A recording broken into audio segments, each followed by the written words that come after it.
C'est quoi les pires demandes qu'on te fait dans ton métier de détective? Ça, c'est une question qui revient très souvent quand j'explique ce que je fais dans la vie. Alors, c'est vrai que ça arrive assez régulièrement qu'on ait des demandes un peu bizarres. Aujourd'hui, je vous fais une petite vidéo sur les mails pépites qu'on garde dans nos archives parce que vraiment, il y en a qui méritent le détour. Avant ça, n'oubliez pas de liker et de vous abonner. C'est juste là. Allez, c'est parti. On commence avec Martine. Alors, je vous rassure, c'est pas les vrais prénoms, mais bon, ça sera plus simple pour commenter la vidéo. Donc, Martine, qu'est-ce qu'elle nous demande? Bonjour, je vous contacte car je souhaiterais que vous fassiez des photographies d'un chat. J'ai déménagé récemment et j'étais très attaché à ce chat. Je voudrais savoir si mes anciens voisins le traitent correctement.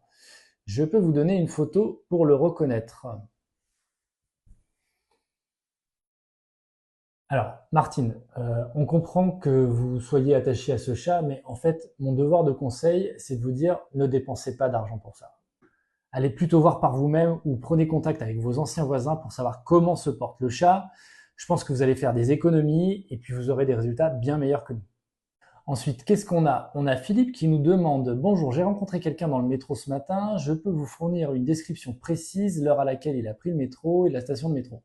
J'aimerais vraiment pouvoir contacter cette personne pour lui dire ce que je ressens. Pourriez-vous me fournir un devis pour obtenir son numéro de téléphone? Alors, Philippe, malheureusement, je suis au regret de vous dire qu'on n'est pas le FBI et que ce type de demande, ça risque d'être quand même un peu compliqué à traiter.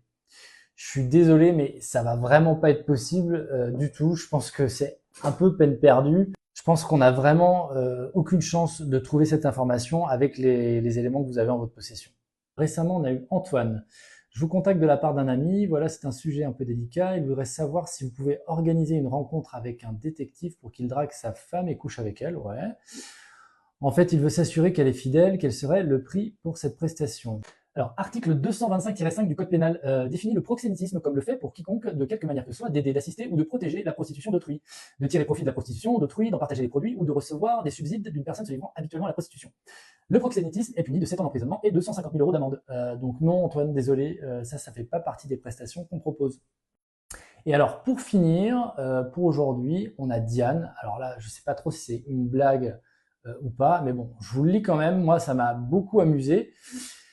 Alors, Diane, qu'est-ce qu'elle veut? Donc, Diane, je soupçonne mon chien d'aimer un autre maître que moi. J'aimerais connaître son identité pour pouvoir partager les frais vétérinaires et des croquettes. Voilà, voilà. Bon, je sais pas si je dois vraiment commenter ça. En tout cas, si c'est une blague, Diane, bravo, parce que moi, ça m'a beaucoup fait rire. Et sincèrement, si c'est pas une blague, je sais pas quoi répondre. Allez, c'est fini pour aujourd'hui. J'en ai plein d'autres en stock. Dites-moi si ça vous a plu en commentaire. Je vous dis à très bientôt. Et surtout, n'oubliez pas, si vous cherchez un détective, trouvez le petit Fox. Allez, à très vite.